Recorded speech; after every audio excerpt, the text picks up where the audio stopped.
I am Gilbert. And I am George. We are Gilbert and George.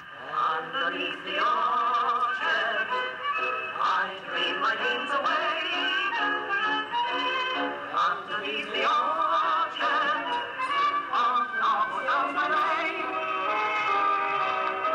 Every night of mine. Gilbert and George arrived on the UK art scene back in the early 1970s with their groundbreaking work, The Singing Sculpture. That performance art piece saw the duo singing along to a recording of the Great Depression classic Underneath the Arches. It became a gallery hit across Europe, and the pair rocketed to contemporary art stardom. Thanks to patron John Caldor, Australian audiences also got to see The Singing Sculpture when the duo performed at the Art Gallery of New South Wales and the National Gallery of Victoria in 1973. Today, Gilbert and George are renowned for their huge photo media works known as the pictures. These ultra-colourful gridded works frequently utilise shocking imagery, and they take aim at religious discrimination, homophobia and racism. Despite being both celebrated and condemned for challenging conventional notions of propriety, Gilbert and George enjoy phenomenal popularity around the world. Back in Australia to celebrate 40 years of John Caldor public art projects, tonight on Artscape, the internationally famous and notorious Gilbert and George. Gilbert and George, thanks so much for joining us. Thank you.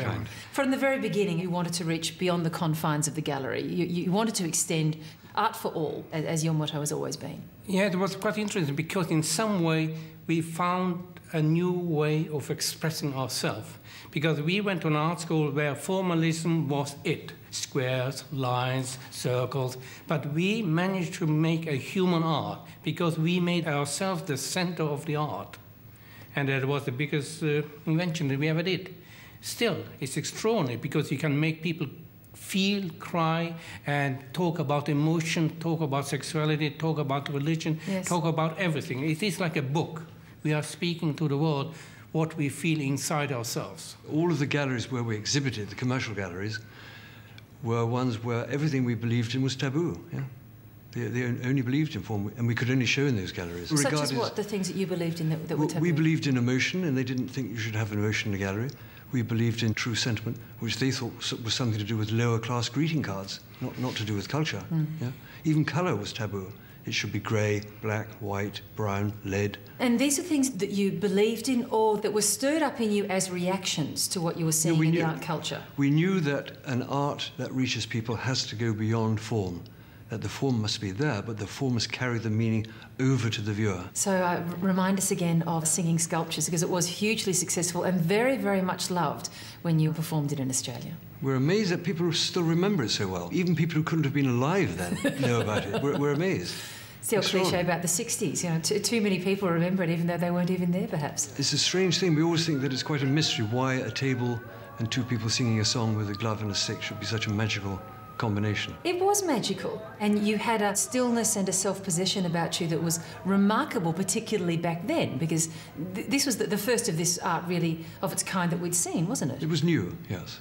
How did it come about for you? How did you invent this work? We invented it because when we left St. Martin's School of Art, we felt a kind of outsiders who didn't fit into a system. And we went to all the galleries to find out if they would like us to have a show with us.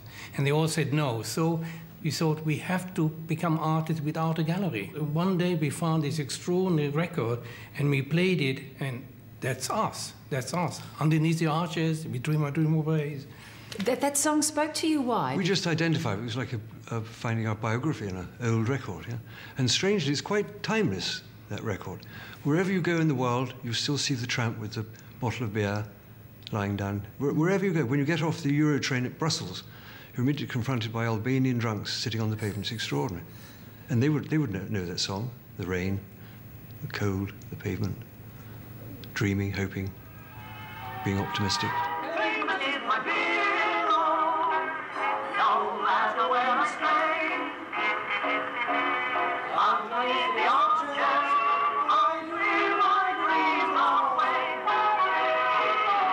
Can you recall for us your very first meeting at St. Martin's Art School? Yes, quite interesting.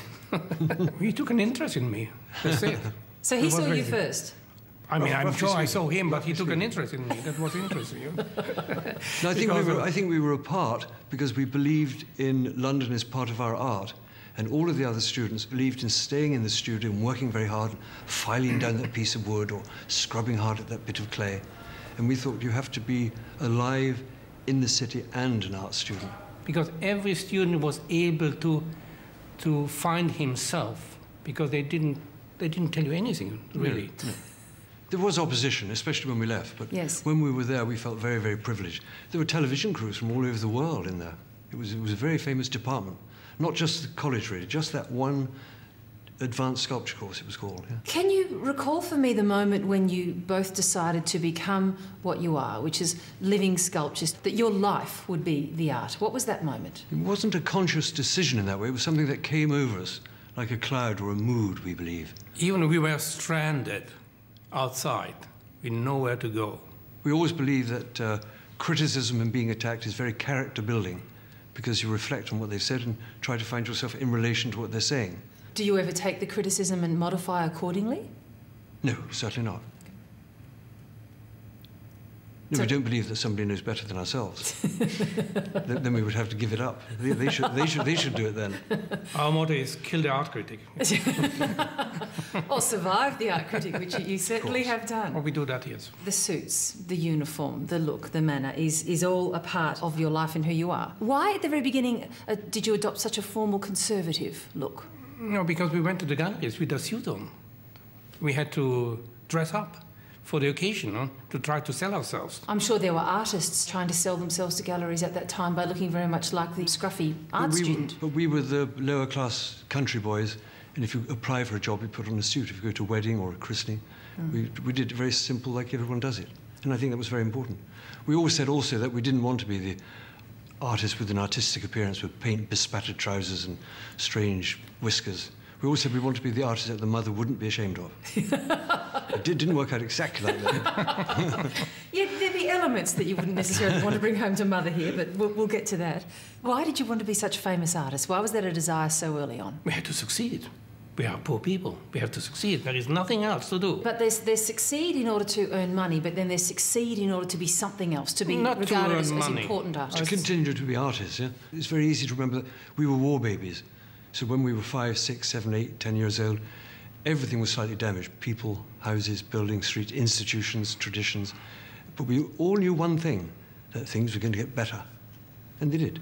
We live in a very, very privileged world now, compared with then. You chose to live in London's East End. That's been central to who you are and your life for so many years now. Why there? It was because it was cheap and it was extraordinary. It felt like what you call moving into a Dickens story. It was extraordinary. East End of London, where we live, 18th century houses, and full of tramps, full of down and out, and a lot of artistic people at the same time, and a lot of, in fact, Jewish people from Russia. Atmosphere was just extraordinary, just brilliant, and it was cheap. You couldn't afford to live anywhere else in London at that time. It was very, very cheap. And it was also filled with tens of thousands of damaged people, because there were 2 or 3 huge hostels, the Salvation Army, a Catholic one, and they were all people who were damaged, wandering the streets in great Damaged quantities. homosexuals. Servicemen, people who'd been damaged in the war and hadn't managed to figure out a new life. Extraordinary. There's something about that character and about that pain, I guess, that's very stimulating to you as artists, isn't there? We believe in being inspired by the pain of the world turning every day. Yeah. We always think of that. We don't feel we have to invent anything, because it's all there. You just scratch the surface of East End of London, it's all there. We don't have to invent it. The powerful of living.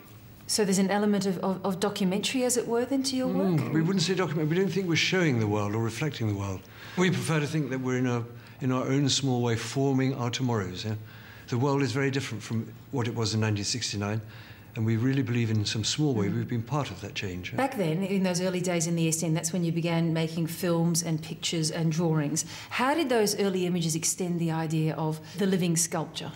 We had to find a way of having art that we could leave behind. We couldn't just do the living sculpture in the gallery and then leave. That wouldn't be enough. So we tried, first of all, to write huge letters, we thought, like big visual love letters to the viewer. So we invented these charcoal on paper sculptures that would look like antique works of art. Like you could find in some drawer somewhere, that we didn't want them to look like that, we did them. We didn't want modern art, yeah? Yes. We wanted human art. And then we realized that people love them so much, and we didn't like that. We didn't like that they loved the paper, they loved the charcoal. We wanted them to love what we were saying. So we abandoned the charcoal on paper, which were based on the negative image. We had images taken photographically and then copied it in charcoal, and did it actually directly, straight from the negative. And then people couldn't comment on the form. But then we had to find a form that we were able to speak more than just standing still there. And that's why we started to find what we call the picture. For us, it was very important to create big pictures. No? So we are able to include full of stuff. No? Any image we could include, no? Sexuality, religion, loneliness, unhappiness, drunkenness, or the fears of the world. So it became like a novel for us to speak. Let's talk about Dirty Words, because that was such an important series, because it was the first time really that I'm aware of that graffiti was incorporated into art in the serious and considered way that you did. They were extraordinary breakthrough for us. At that moment, we became, for the first time, not country boys, we became urbanized. It took us a long time to get away from the nature of our childhood. Even all the charcoal on paper sculptures were mostly leaves and trees, although we weren't surrounded by that. We didn't know how to deal with the city, to be a grown-up adult person. And with the Dirty Words pictures, we did that. We cracked through. Yes. Was it the words in the graffiti, or was it the graphic form of the graffiti as well? I think it was the force, because it's not all of us who go out and write things on walls. And we think that somebody going out to write shag you or fucked up on the wall is a sort of creative force. It's like a poet. Not everybody writes poetry. That it's such a force inside the person that makes them go into the street and do that, that it is very interesting. It's good that you say that. We never did that ourselves. Well, you never graffitied yourselves? No. Not once. Not yet. This time? Well, I think your house has been graffitied by others, hasn't it? Absolutely, that's true. What did someone write on the front door of your house once? Gilbert and George are tossers. That's it. But they even did a heart, a stretched inner heart in our door. Recently, they've scored a heart on our front door, yes. It's nice to be loved, but I prefer them not to deface the door. What was the early reaction to that work, to Dirty Words? I was extraordinary. A lot of, even our closest supporters, many of them thought that we'd gone over the top or being excessive or being rather silly. They lost it. Yeah, people said things like that. Yeah. But strangely, when they were shown 25 years later in their entirety for the first time, many of those people who'd had a problem with them were there to see them and saying how much they loved them. And when we said, but don't you remember you had a bit of a problem with them all those years? Oh, no, we've always loved them. Which is very good proof that the picture stays still, the world changes. You've never minded politics having a presence in your art. We always think that art and culture should be in advance of politics in a free voting society. We're not party political. Our politics is don't hurt your neighbour. That's about it. Unless they like it, of course. We believe in the individual. We don't like collectivism. And naturally, we prefer conservative to Labour, yeah. But unlike the artists. Yes, the old art equals left dictum, I know, has always driven me crazy. We dislike it very much. We've suffered from that even, yeah. What's the suffering been? If you say you vote Conservative to a taxi driver or a waiter or a family member, it's fine, yeah? But if you say it in the art world, it's almost like sacrilegious, yeah? We want to make it very clear that not left-wing twitty artists, yes. We're very interested in things that people are discriminate against. We like to support lost causes and succeed. Do you think that's because of where you live and work? Is it the East End, or is it something else that comes No, from I think because we became outsiders. I really believe that. Because at the beginning, what they call the first year of art, we wanted to be part of it, no? And we were rejected in a big way. And after that, we never went near to them. Not once. You remember this like it was yesterday, don't This you? is my brain day and night. Those ideas never leave me. The rejection never stops hurting, I guess. No, I think it was very good, the rejection, because they can never touch us again. What would have happened if they'd have accepted us and given us part-time teaching jobs in a free studio? Can you imagine? It would be the death of us. We'd be like all the other art school teachers, daft. You would, yes, living in some miserable part of outer borough of London. Living in Hampstead or something, yeah. Or Mallorca. going to the ballet in the evenings. Doesn't sound too bad. Never went to the Horrific ballet. to me. You say you have no friends, you don't cultivate friends, and you keep to yourselves. Does that get difficult sometimes? No. That's one of the great privileges we have, in fact, great freedom. Total freedom to be whatever we want. We're not socially obliged in any way. We have a small circle of friends that we can count on when we need, but they know that we need our total freedom. And they accept that, and we love them for that. And never go into other people's houses. Never into a house. Very big rule. You say you're free, but it sounds to me terribly prescriptive. That gives us the freedom. It means our heads are completely empty to do what we really want with it, instead of worrying about whether we're going to go to a sherry party or invite someone for sherry. For the important things, we want to be free.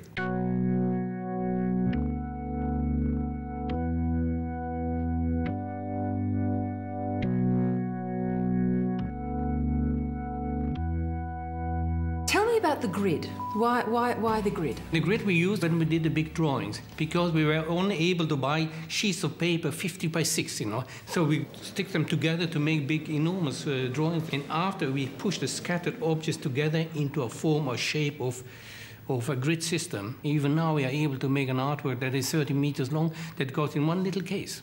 I'm intrigued that you make maquettes of all the places, the galleries, the exhibition halls where you will exhibit. Why do you do that? It's very, very simple, because there are only two ways to install an exhibition. That's the curator or director of the museum's way, which is to their taste. They hang the show how they like it to be. And we don't believe in that. We think the show should be arranged with the viewer in mind.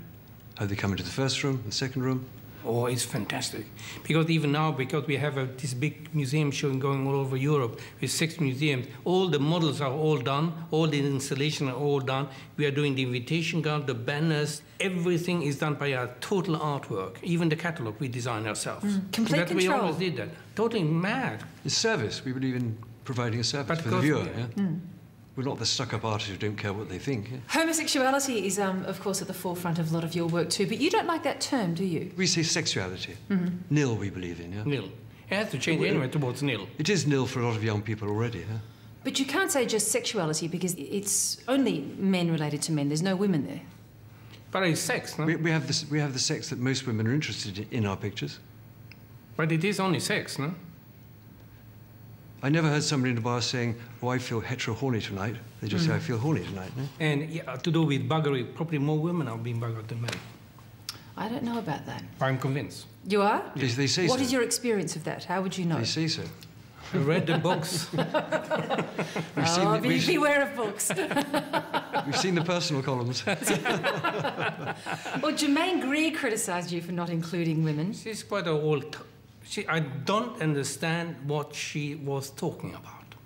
Why should she have a problem that women were enjoying our Tate exhibition? I don't get that. Why that?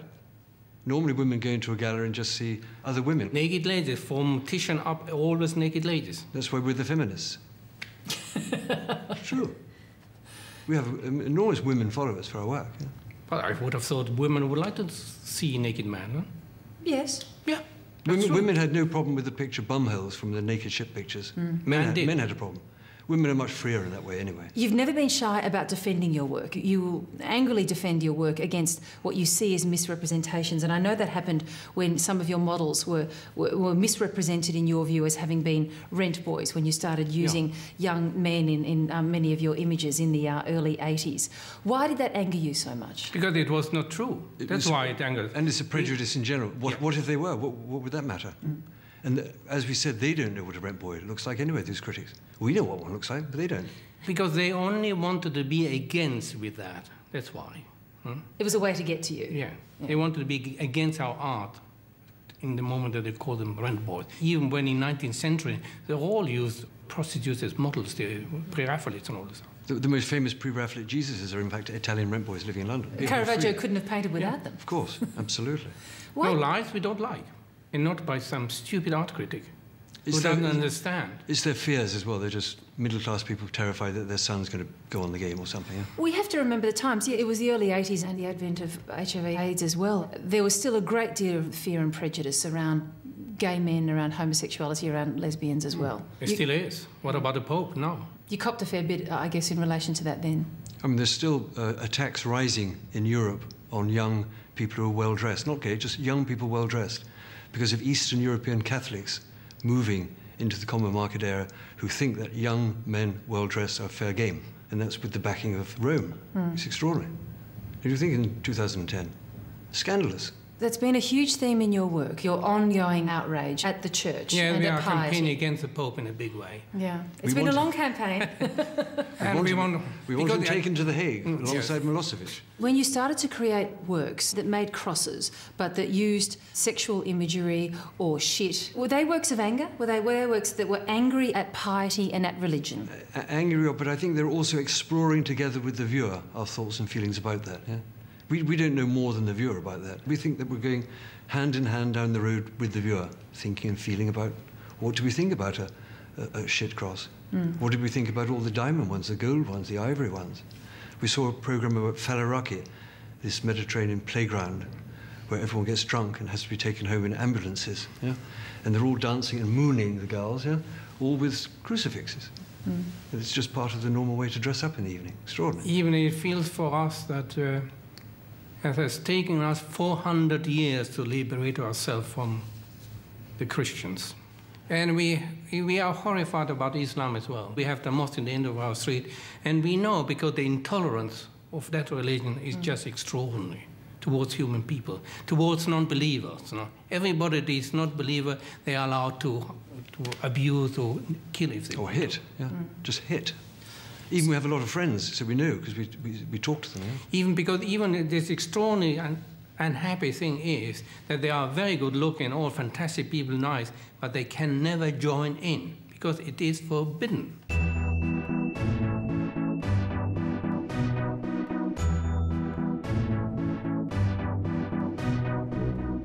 Let me return to bodily fluids and produce and your rich imagery with that and preoccupation with the issue from our bodies. Is it a representation of that symbolically, or is it a more profane representation for you? It is the unspoken material that is part of us.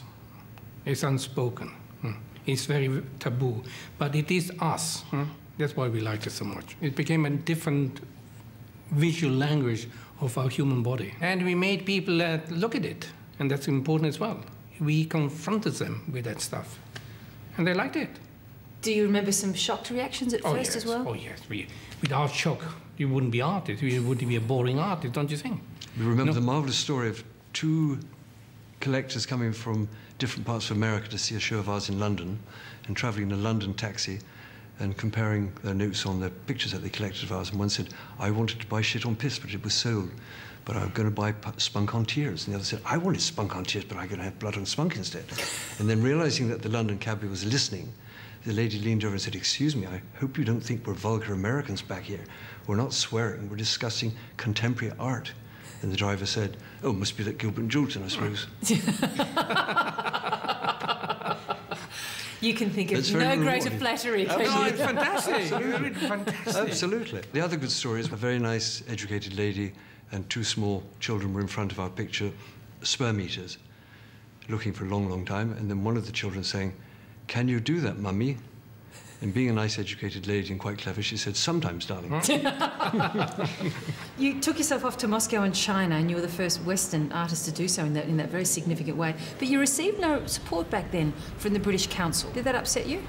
We nearly took them to court. Did you? We took them to the Council for Civil Liberties, and we'd almost won, except the two officials in Russia, in the end, didn't sign the affidavit, because they would have got into trouble with the Russian authorities. What was your argument? They tried to accuse us of being homosexual fascists. Fascists, yes. They asked the Russians, why do you want to show homosexual fascists? The second one already, because they showed bacon before. So now they love us now.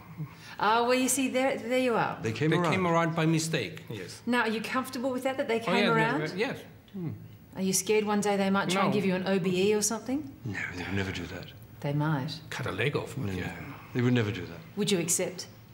Only if we could irritate our enemy, yes. Then yes. And it would delight our friends and supporters as well. Gilbert, you've spoken in the past about the support that you can have when there's two of you being the one artist, and the loneliness of the artist thinking to himself, am I doing okay, am I doing okay? In this situation, you always have the company, the support. I mean, Without George, I wouldn't be an artist, probably. And vice versa. Yeah.